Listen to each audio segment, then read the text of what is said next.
What's going on, workforce? Brian and Chris here, and today we're diving into the conversation about healers, healing changes. Obviously, we're getting the new Sage stop with Endwalker. This is building up to the live letter on the 17th, 9 p.m. Central Time. You can join us on Twitch and YouTube if you want to hang out and experience it for yourself, but you can also check back here for the summary when it's all said and done. Chris, dude, you've been leveling up healers, one of the things that we've been looking forward to as we're getting Sage. And why don't you give everybody a status update of where you're at healing-wise, and then let's dive into what we hope to see Yoshi P talk about on Friday. So White Mage has been done. We used to PvP a lot more. Yeah. I actually just spent my wolf marks for the first time since Heaven's Work. Yeah. And so those were some old marks. And so I think they're Deutsch marks when they're that old. Oh. So I actually got my White Mage, once I got them all to 30, got all the job stones, I tried them all out a couple rounds of PvP, and then I never touched them again. I just did PvP on them. Got my White Mage all the way to like 40, something like that. Yeah. Leveled it up to 80 at some point. No big deal. Now I'm pushing through Summoner Scholar. It's at like 78 or 79. I just need to do my Pixie dailies at all, and it'll be there. There you go. And then I am in my relic grinding steps with my Astro, and so I'm doing level 60 content on it as it progresses through the 60s. Because I'm in 60 content, it doesn't really matter what level it is in the 60s because I only have access to my 60 skills. I'm doing them in that order, and what I'm learning as I level up my other roles is I should probably stop doing them in the order I like them. Because like I liked White Mage all the way through, and then I liked Scholar a little bit less, and then I liked Astro a little bit less. And so like my reward for getting further is like, oh, you had your ice cream. Now you can have your sandwich. After your sandwich, you can have your salad. Yeah. That is not the order B meals for a reason. Man, that, like, not to derail the conversation, but as an aside, in terms of leveling, I leveled Scholar, essentially Summoner Scholar first, because that's what I've done every expansion. So Shadowbringers was no different. 2 for 1. But also that's just what I've done since ARR. And then I was really personally disappointed with how the job felt. And I've made changes, but we don't need to rehash all of that here in this video. But then I went to White Mage because everybody was like, wow, like, guys, have you checked out White Mage already? Like, it was immediate that people were like, this feels fantastic. And then after I leveled up White Mage, then I went and finished off with Astrologian or Astrologian. Either way, I don't know how it's actually pronounced. I've probably been mispronouncing it my whole life. But having played that one, I was, once I got to 80 on Astro, I felt way better about how the job performed. And honestly, that's where I would personally, for me, rank it as White Mage, Astro, Scholar. And it's not necessarily in terms of power, but in terms of the utility that I felt like that the Astro brings to a raid or to a dungeon or to a piece of content. It is just really busy. It is just a really busy healing class. And that's why when they announced Sage and they talked about a barrier healer, and we even talked about this briefly with Mione on the podcast last week, I am really excited because personally, I hope among hopes, it's that Scholar returns to me. Because I really want to be I love what Scholar could be, what its potential is. And I don't know if I'm setting myself up for failure or setting the dev teams up to only disappoint me, but I really am more curious. Like, I can't wait to see how Sage plays, but more than anything else, I want to know what they're doing with the Scholar. Obviously, you still got a little bit of leveling to do, but what are you expecting from this Friday's live letter? Because we do know the media tour is coming up. We do know that that's going to be probably more in-depth than what we're all wanting to see. But what do you want Yoshi P to say to you and to healers around the world? So last live letter, the 4.48, post live letter, 4.58 going into Shadowbringers. The phrase on the healer slide was that healers were going to move to a pure healing role. And we latched into that. It was actually, the phrase ended up being healers are going to be thoroughly rebalanced into a pure healing role. And I think he was like, healers are going to be thoroughly rebalanced into a pure healing role. And we heard healers are going to be thoroughly rebalanced into a pure healing role. And so I think we as a community latched onto a different emphasis there, which is part of the weakness of the live translation format. where we immediately heard, oh my God, there will be no DPS anymore, which like, obviously they're going to be able to clear MSQ. They're going to be able to clear solo scenarios. Like they have to be able to do something. Well, healing, back in 1.0, you could cast Cure on the undead and they would take damage. That's the way that it used to be. Anyway. So yeah, so the question starts to become, were they going to get abilities that won't be available in instances and things like there started to be like outlandish things thrown out, which on its own would be neat. We've seen the lost action system have relative success. Yes. So I think that this time so far, what we believe is that healers are going to be split into two groups. We're going to have these kind of preventative healers and these more direct healers. And so I do think that a fair bit of emphasis on that would be really nice to kind of explain what that is by revealing maybe a couple of tooltips from each side of that, from each of the four healers, kind of what that looks like, and maybe help us understand how big that divide is and how much overlap there will be, how much one healer will be able to jump across, because obviously all four healers need to be able to complete dungeons. Right. All four healers need to be able to kind of successfully help out in a fate or things like that. But in 8-man content, is it going to be ideal to bring one of each? Does it matter? Will you be fine with two preventative healers? There's a fair bit of people that see Sage shooting lasers and they're like, oh, Sage looks really offensive. Okay, like, is there one healer that's just better at dealing DPS? What are we doing with DPS? Are we going to add more rotation to DPS? Man. Yeah. Because the rotations are really, really flat. Simple. Like they are simple as can be. But like, and that's where each of the healers do feel like they have their some identity in terms of that. And obviously Scholar has the pet, the fairy. And then when you look at the attack abilities, like the healing side of it's really interesting because it really has shifted and it has maintained the healing off the global cooldown mindset. It's like those abilities, especially if you're, like balancing it right and the content right and the team is standing, not, we're out of the bad. Like, yeah, like you don't hard cast a heal spell. If you have to, that's an, oh my gosh, oh no, emergency type situation, as opposed to like, okay, damage. And that's where I feel Shadowbringers really like overcorrected in terms of its healing design, because every healer has one dot. Every healer has a single target attack. Every healer has an AoE. Not that you want to take like a healer, like this is the healer that does an AoE, but when you look at that simplicity, then the fourth kind of slot is every healer then has their own kind of identity and mechanics. And that's where personally, I think White Mage clearly is the winner when it comes to Shadowbringers, with the size, with essentially like Aphlis Misery, with this, and then with your like lilies that are constantly healing up, giving you more off the global cooldowns automatically, as opposed to like Scholar, you're like, oh, I gotta use this ability and I can get these stacks of things, and then it's like it ends up feeling like just an over powerhouse in terms of one clear like dominant healer. And we've seen that over the course of the expansion, both in damage and in healing. So with Endwalker, I really hope, like you said, like you see that if healers are supposed to just be healers, right? Like if that's the role that you want, like let's make that very clear. But that the words versus the actions just feel so simplified, and I'd like to see a little bit more brought back into the healing damage category, especially as it relates to the different raids. But you're right. You can't like they can't make content that all of a sudden you get two sages in the group and they're like, well, might as well disband. There's no way we can clear this. So what does that look like to you? Like, does that mean like a 60-40 split, a 70-30 split in terms of like your healing over time abilities versus your shielding and preventative abilities? What do you think?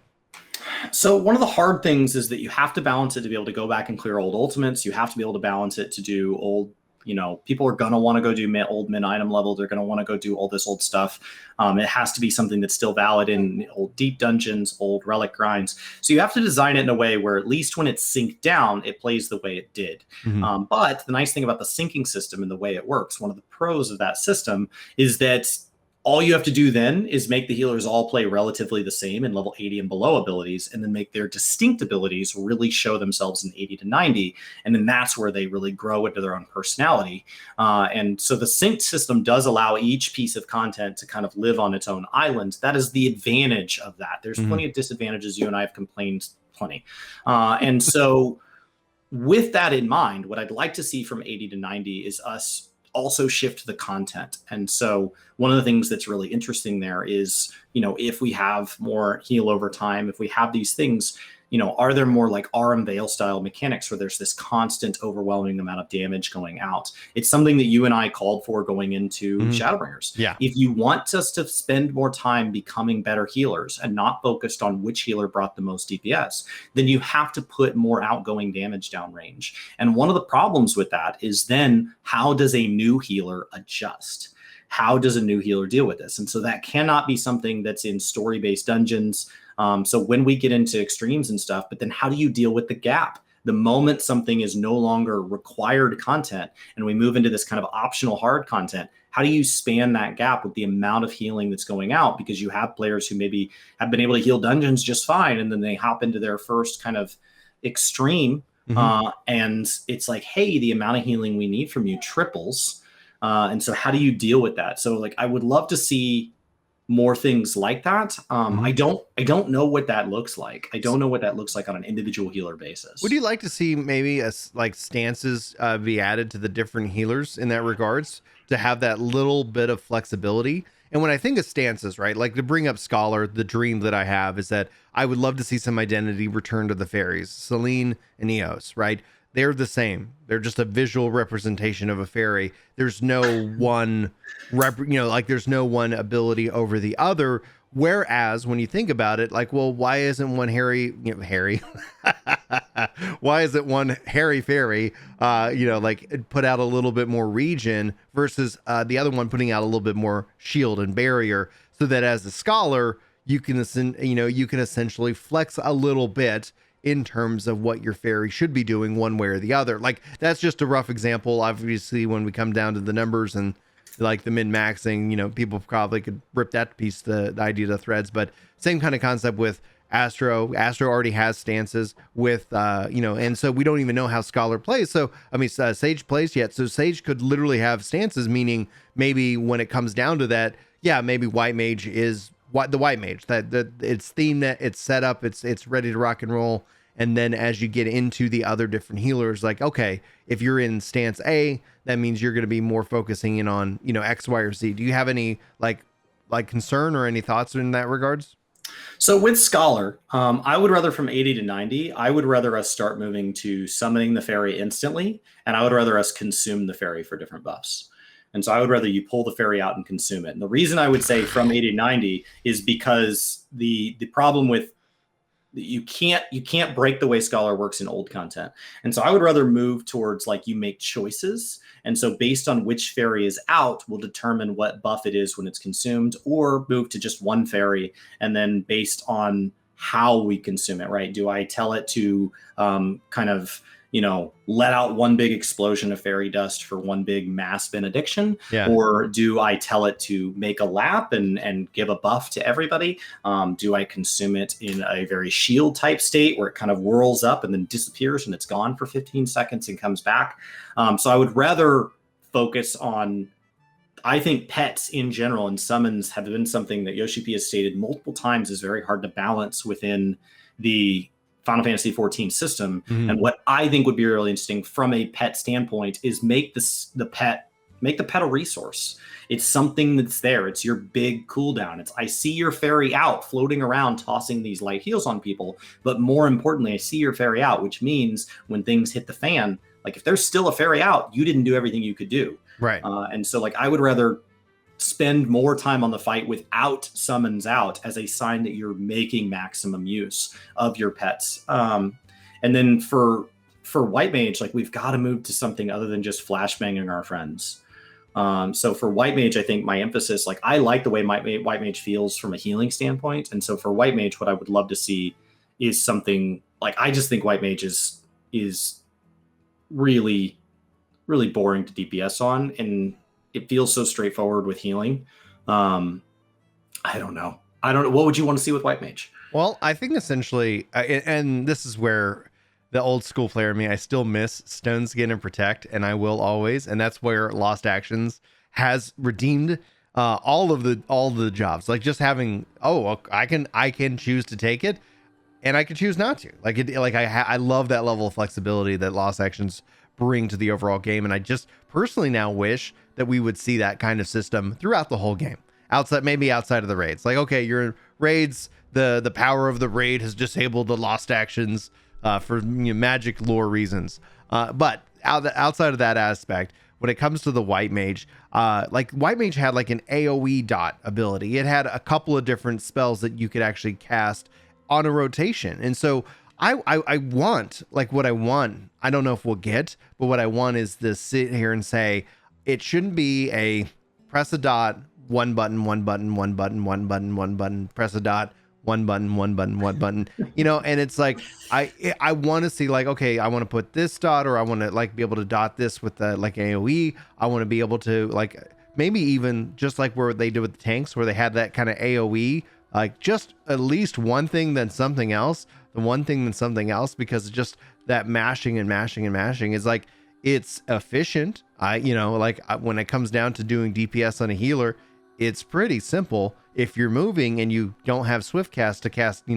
glare, you can always keep casting that dot, because it has that initial point of damage that goes out beyond even the tick. And so, man, I would love to see some of the spells also upgrade, because we've had holy since level 50. Maybe if they decided to do a holy 2, and who knows, make it a little bit more interesting, that'd be cool. But when it comes down to it, I just would love to see a little bit more in terms of how they kind of think through the damage and what it should be overall for it. Because from a healing perspective, what do you want? Like, what the healers, white mage has got a lot of regen ability. It's got a lot of spells. Adding more into that aspect, I think will end up being kind of a little weird. And I think they'll probably double down and add more into the lily system, because that's what we saw last time. We got the lilies, then we got the blood lily. Maybe we get, oh my gosh, heaven forfend, 2 blood lilies. So to shift the debate a little, do healers need to do damage in Endwalker? So that's all based off the content, and so that's where I think there is a dichotomy in Yoshi P's words versus his actions. The answer right now is absolutely. How are you not bored? How are you not falling asleep? Because you're just standing there waiting for somebody to take damage. It doesn't make sense. The content has to, if the content's designed around healing and healing and healing, and that's what you're doing. I've been in some of those sweaty fights where you can't stop healing. It's like, okay, yeah, that's the healing role. That's your responsibility, keep people up. But ever since, like, I haven't had that experience since Stormblood and Shadowbringers taking away the damage function. But then yet at the time, like, there's not a lot of healing that is ultimately needed. And most if not all of it's done off the global cooldown.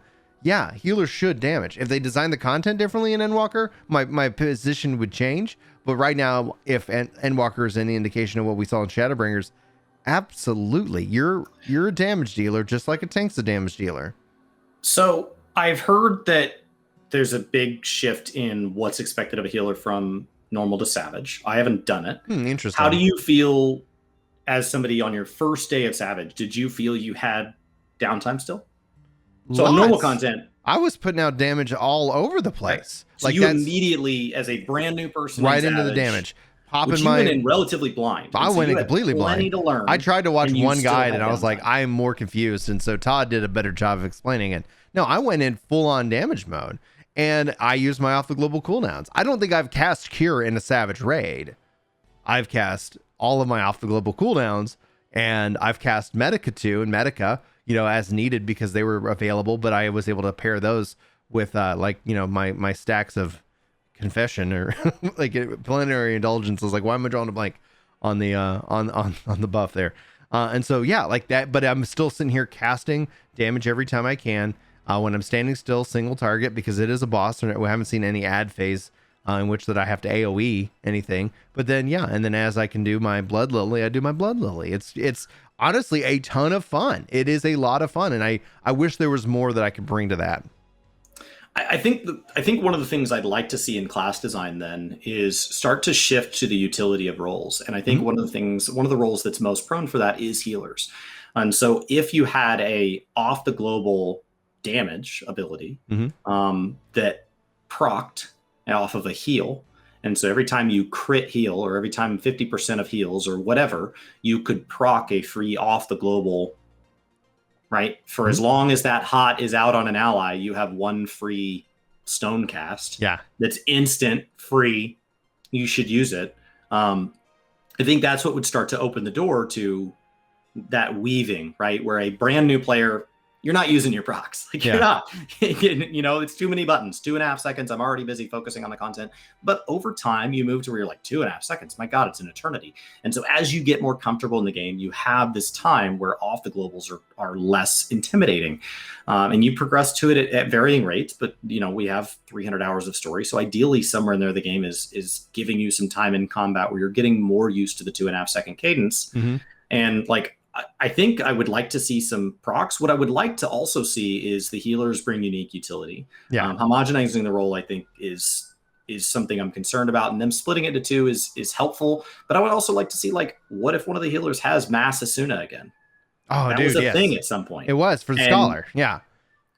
So we got rid of Mass Asuna. So like, why are there not boss mechanics where, you know, we have 4 unique healer utilities, and the boss mechanic is going to use, you know, 4 separate things. And so based on which 2 you have, 2 of those checks are going to be super easy and barely an inconvenience. The other 2 are going to be this, oh my God, like we don't have a Scholar. So because we don't have a Scholar, like I need you all to mitigate through this phase where there becomes more of that dialogue. You don't want any of this to bar people from normal. You don't want any of this to bar new healers. You don't want any of this. So in general, I think the game has done a great job over the course of Shadowbringers of inviting people in. It's invited so many people in, you can't allow character creation on one of the data centers anymore. We've invited plenty of people in. At this point, what I would like to see is the skill ceiling move, but keep the skill floor in place. I would just like to see the hall that is healers grow a little. And then I think on the last part there, the question is, how do we teach healing? Because it is the role I think the game is the worst at teaching. True, like because without all the community resources, just only playing the game in a vacuum. I think healer is the role we are the worst at teaching. Between a brand new, this is your first RPG, video game, MMO, whatever, all the way up to I would like to get into Savage. That's a huge mountain to climb. What's interesting, and kind of to wrap up this this video though, because we'll have to revisit this conversation after the live letter easily, because I think that's where we're going to have a lot more information to go off of. But I see chat saying like, I'd love to see something where damage actually procs like healing. And actually with White Mage, we know that healing can proc a damage ability with the Blood Lily. And so like that would be an interesting synergy in which that doing damage allows you to now like, oh, turns out that, you know, Cure 2 is now an instacast free cure because you've done something in terms of your damage rotation. So that all of a sudden takes an ability and kind of refreshes it, brings it back into the fold or something like that, encouraging that aspect. So I actually really love that idea. Chat, thank you very much. It's what the combo abilities do within DPS rotations. It's what the Blackest Night teaches Dark Knights. So like, don't carbon copy something from one class to all the classes, but it is the mentality behind, you know, you did a thing right, and so here's your reward. Right, 100%. All right, well, Chris, why don't you take us out? So that's healers. I'm looking forward to having all of those leveled before Endwalker so that I can be a little more educated on this moving forward. Brian's always had to kind of handle that. He'll still be handling the controller guides over on Ginger Prime. If you haven't subscribed over there, thanks to everybody supporting us here on Twitch as we film these live. Let's get ready for a live letter on Friday. I'm Chris and Brian. We'll see you Friday, if not sooner. Take care.